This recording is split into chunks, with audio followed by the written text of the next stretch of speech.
Welcome back, Cougars, to a new edition of Harbinger Weekly. I'm Sophia Larimore. And I'm Simon Saul. Hope everybody had an awesome spring break. Let's get straight into the news.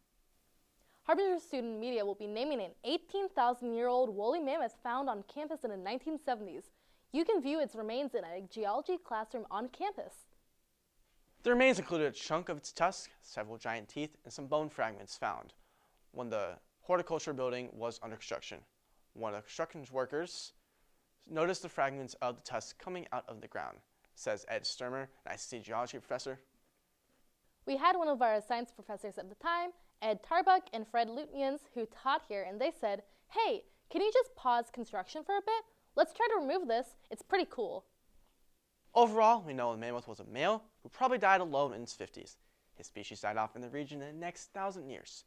We know so much about the mammoth, but we don't know its name. Harbinger student media has decided to name him. We are holding a contest on Instagram at ICC Harbinger. The possible names are Tip, Willie, Harry, and Seymour. If you would like to vote, go to our story. Also, be sure to follow us. A former ICC resident made a leap of faith one day by jumping off a second-story balcony in an attempt to escape Campus Leaf. Chief Erica Swiderski was recently interviewed on the topic by Harbinger News editor Sophia Larimore. The police chief was asked the full story on what happened, and she told us how. It sounds more interesting when you just hear a random story from somebody about it than it was. It was a former resident. His name was Dejan Davis Lewis. That was given out to a lot of the residents knew him because he lived there before. But he had been removed. You know, if people have,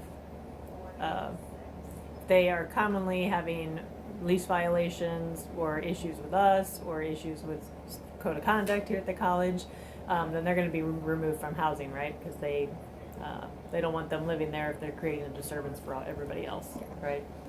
So he had been removed the year prior, Yes. I think. So he and when people are removed from campus housing, we issue them a trespass notice, meaning you've been removed from here, meaning you can't come back here. And a lot of times they may not be removed from the college at all, or taken out of classes. It's just that they can't be there at housing, right? Yeah. That's a small community. They should be safe there, nice and quiet, right? So he had been removed from housing just due to several violations, and then told not to come back. If the rest of this story interests you and you want to find out why he jumped and the reasons why you shouldn't come to campus if you're banned, the story is up now on our website. That's all we have this week for the Harbinger Weekly. I'm Sophia Larimore. And I'm Simon Saul. Have a smooth start of the week, Cougars.